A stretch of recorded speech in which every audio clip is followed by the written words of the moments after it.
Hi hello. രണ്ട് sweet ആയിട്ടുള്ള ചേച്ചിമാർക്ക് നമുക്കിന്ന് മെഹന്തി ഇട്ടാലോ? എൻ്റെ വീട്ടിൽ നിന്ന് 75 കിലോമീറ്റേഴ്സ് അടുപ്പിച്ച് ഡിസ്റ്റൻസ് ഉണ്ടായിരുന്നു കേട്ടോ നമ്മുടെ ബ്രൈഡിൻ്റെ ലൊക്കേഷനിലേക്ക്. അപ്പോൾ ആസ് യൂഷ്വൽ ഇന്ന് നമുക്ക് രണ്ട് ബ്രൈഡൽ ഹെന്ന വർക്കാണ് ഉള്ളത്. രണ്ടുപേരുടെയും ലൊക്കേഷൻ കായംകുളം ബേസ്ഡ് ആയതുകൊണ്ട് തന്നെ വലിയ ബുദ്ധിമുട്ടൊന്നും ഇല്ലാതെ എനിക്ക് രണ്ട് വർക്കും ഭംഗിയായിട്ട് കംപ്ലീറ്റ് ചെയ്യാൻ പറ്റി. നമ്മുടെ ഫസ്റ്റ് ലൊക്കേഷൻ കായംകുളം പുല്ലുകുളങ്ങര ആയിരുന്നു. ഞാൻ ഓൾറെഡി അവിടെ മെഹന്തി ഇടാൻ പോയിട്ടുള്ളത് കൊണ്ട് തന്നെ ലൊക്കേഷൻ്റെ കാര്യത്തിൽ എനിക്ക് വലിയ കൺഫ്യൂഷൻ ഉണ്ടായിട്ടില്ല. എൻ്റെ ഇന്നത്തെ ഫസ്റ്റ് ബ്രൈഡിൻ്റെ പേര് കാവ്യ എന്നാണ് കേട്ടോ. അപ്പോൾ ചേച്ചി എങ്ങനെ എന്നെ വർക്കിന് ബുക്ക് ചെയ്തതെന്ന് അറിയണ്ടേ?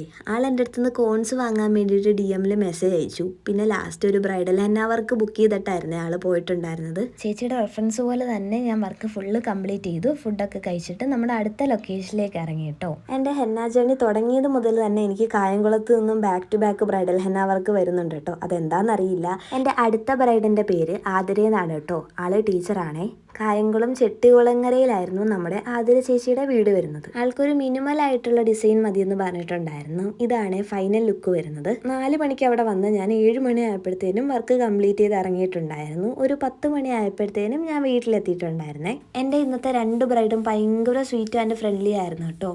അപ്പോൾ ഞാനും ഭയങ്കര ഹാപ്പി ആയിരുന്നു.